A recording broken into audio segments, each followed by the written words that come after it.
আর দিদি, তোর এই নাটকগুলো বন্ধ করে সত্যিটা এবার স্বীকার কর। বাবা, তোমার যদি বিশ্বাস না হয় তাহলে তুমি দিদির ব্যাগটা চেক করো, তাহলেই তুমি জানতে পারবে।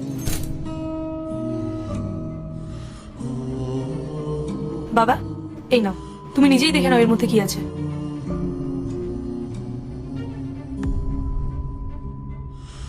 কই পূজা, এই ব্যাগে তো কোনো টাকাই নেই, শুধু কিছু প্রয়োজনীয় জিনিসপত্র আছে। কি রে পূজা, বাবা তো দেখেই নিল, এবার তুইও দেখে নে। দাও তো ব্যাগটা। এটা কি করে সম্ভব? টাকাগুলো তো ব্যাগেই থাকার কথা। কই, এর মধ্যে তো কিছুই নেই। বাবা, তুমি এবার বোনের ব্যাগটা চেক করো, তাহলেই সব সত্যিটা জানা যাবে।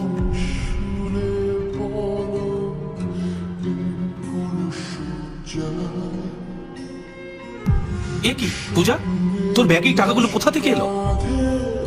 আমি জানি না বাবা, তুমি বিশ্বাস করো, ব্যাগে টাকাগুলো কি করে আসলো? ও, বুঝতে পেরেছি, দিদি আমাকে ফাঁসানোর জন্য ইচ্ছা করে টাকাগুলো আমার ব্যাগে ঢুকিয়ে রেখেছে।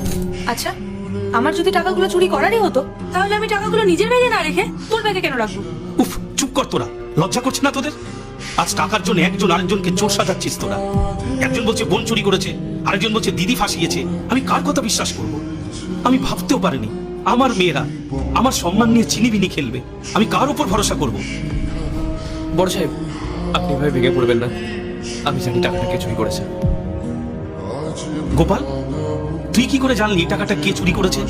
বড় সাহেব, আমি সবকিছু নিজের চোখে দেখেছি। কে চুরি করেছে? টাকাটা ছোট ম্যাডাম চুরি করেছে। তো সাহস তো কম না, তুই আমার নামে মিথ্যে চুরি বদনাম দিচ্ছিস। সামান্য একটা চাকর হয়ে তুই আমার দিকে আঙুল তুলছিস। তোকে আর আমি এই বাড়িতে রাখবো না, তোকে আজই আমি কাছ থেকে বার করে দেবো। চুপ কর পূজা। আর গোপাল, তোর কাছে কোনো প্রমাণ আছে যে পূজা টাকাটা চুরি করেছে? হ্যাঁ বড় সাহেব, আমি জানতাম যে আমার মুখের কথা আপনারা কেউ বিশ্বাস করবেন না। আপনি এই ভিডিওটা দেখুন।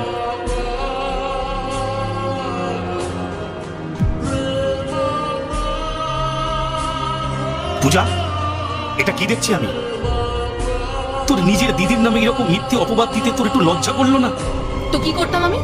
আমি সবসময় দেখি তুমি আমার থেকে বেশি দিদিকে ভালোবাসো। টাকা পয়সা ভালোবাসা সবকিছু ও পায়, আর আমি তো কিছুই পাই না।